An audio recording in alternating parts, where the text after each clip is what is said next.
you really should look at a couple of your best competitors. Now, I think if you're in a business like our business, you should focus 99% of your energy on what your customers need and only 1% of your energy on what your competitors are doing. Because it really doesn't matter what they're doing. If you're doing the right thing for your customer, you're going to have business and it's going to be growing.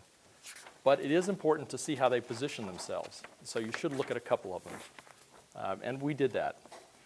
What I found in looking at a couple of the people who were our competitors is that we actually had a lot of things in common. For example, I absolutely abhor selling advertising specialties. I would rather walk on hot coals than take an order for an ad specialty item. Every time we take one, we screw it up. We irritate a customer.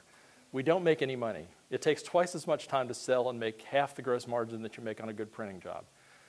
And so I send almost all of my ad specialties work to Doug Henson at Home Run Promotions.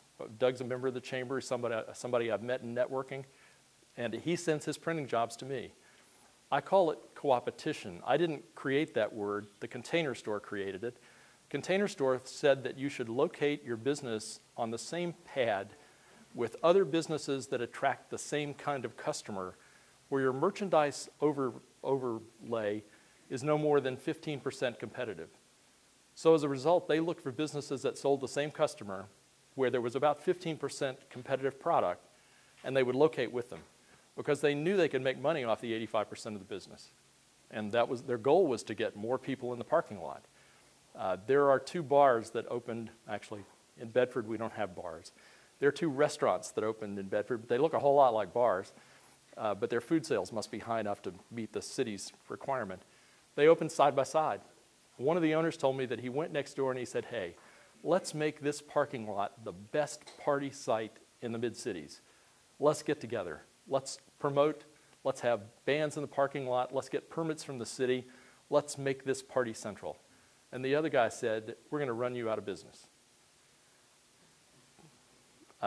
They don't cooperate at all. They fight each other.